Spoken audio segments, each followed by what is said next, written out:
Il fut un temps où ce téléphone était indestructible, le Chuck Norris du mobile. Tu pouvais le faire tomber du 3e étage, le jeter contre un mur ou l'oublier dans la machine à laver, et il marchait encore. C'était un gladiateur, un guerrier, un roi. Mais aujourd'hui, Nokia c'est comme ton ex toxique, ça fait des retours, mais c'est jamais une bonne idée. L'ascension d'un titan. Nokia c'est pas juste des téléphones, à la base c'est une entreprise finlandaise, créée par ce gars. Frédéric Idestam, 28 octobre 1838, ingénieur en exploitation minière, diplômé de l'Institut de technologie d'Helsinki. Et comment ça a commencé? En faisant du papier, puis des bottes, puis des TV, puis du matériel militaire. Ouais, clairement, le mec touche à tout. Et en 1980, Frédéric et son associé Léo Mechelin se disent « Et si on faisait des téléphones ?» 1998, Nokia devient le numéro 1 mondial, 41 millions d'unités vendues cette année-là, notamment grâce au 5110, puis au très connu 3210 en 1999, car oui, c'était le premier téléphone avec une antenne intégrée. Et bien sûr, aux environs des 2000, le fameux 3310, 126 millions d'unités vendues. Et ce téléphone, c'est clairement une religion. Tout le monde jouait à Snake sous la table, les gens échangeaient la partie arrière, la coque, pour être stylé. Bref, on est plutôt bien, Nokia domine le marché, et là, le drame commence. L'arrogance du roi. 2017, vous l'avez compris, il y a un gars pas trop connu qui arrive, Steve Jobs.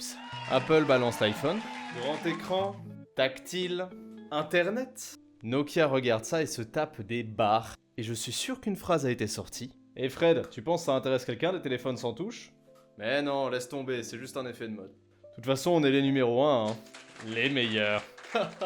Spoiler, tout le monde voulait un téléphone sans touche. Et chez Nokia, on continue à faire des téléphones avec des claviers physiques, comme si on était en 2005. Mais attendez! Ce n'est pas fini. Google arrive chez Nokia et leur dit « Et la team Nokia, ça vous dit un nouvel OS de ouf, gratos, il s'appelle Android. Pépite. » Et Nokia répond « Non, t'inquiète, on a Symbian, il est pas ouf en ce moment, mais c'est le nôtre, on fait. On est bien, on est bien. » Une belle erreur tactique. Sauvetage raté. 2011, Nokia réalise que c'est vraiment la hesse. Ils sont en train de couler.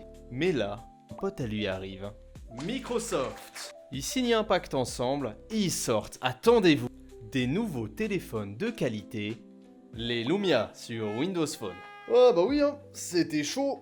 Ouais, bah ouais, voilà. Windows Phone, c'était un peu comme essayer de vendre une pizza à l'ananas à un Italien, ça marche pas de ouf. Alors oui, on est sur du tactile, on a un système minimaliste qui est parfait dans l'air du temps. En soi, c'était encore assez cool. Néanmoins, il n'y avait pas d'appli, pas d'Instagram, pas de Snapchat. Même Candy Crush a mis 3 ans pour arriver sur Windows Phone. Résultat, Microsoft abandonne et Nokia meurt petit à petit. Donc la partie telco de Nokia s'est quand même fait vendre 7 milliards à Microsoft. Elle a été revendue, attention vous êtes prêts, à 350 millions. Oui, oui. Ils se sont fait revendre comme une vieille Xbox d'occasion. La douloureuse. Le comeback bidon. Mais attendez, Nokia revient. En 2017, ils sortent des téléphones Android. C'est pas comme si on leur avait proposé de le faire plus tôt, hein. Mais c'est quand même cool. Sauf que c'est trop tard. Les gens sont déjà chez Apple, Xiaomi ou Samsung, et on va pas se mentir, leurs téléphones sont plutôt moyens. Pas mauvais, mais pas incroyables non plus. C'est typiquement le genre de téléphone que grand-mère achète, parce qu'il était pas cher, et parce qu'il a WhatsApp. Pour envoyer des photos de famille.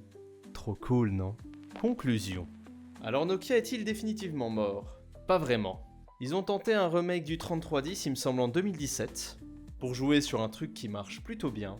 La nostalgie. Mais bon, c'est pas fameux. Mais ils s'en sont quand même bien sortis. Mais pas dans le mobile. Il faut encore pas mal de telco et de matériel de réseau. Les antennes que vous pouvez trouver un peu partout sur des poteaux. Donc résolument orienté B2B comme on dit. Mais en tant que marque de téléphone, c'est fini. Nokia c'était un gladiateur, un guerrier. Mais il est tombé dans l'arène, piétiné par des machines plus jeunes, plus rapides, plus performantes. Aujourd'hui, il reste là, dans un coin du Colisée, avec une larme nostalgique et un dernier bip de Snake en fond sonore. Et toi, qu'est-ce que t'as eu comme téléphone à l'époque? N'hésite pas à le mettre en commentaire, à t'abonner, à activer la cloche, à mettre un like. À la prochaine.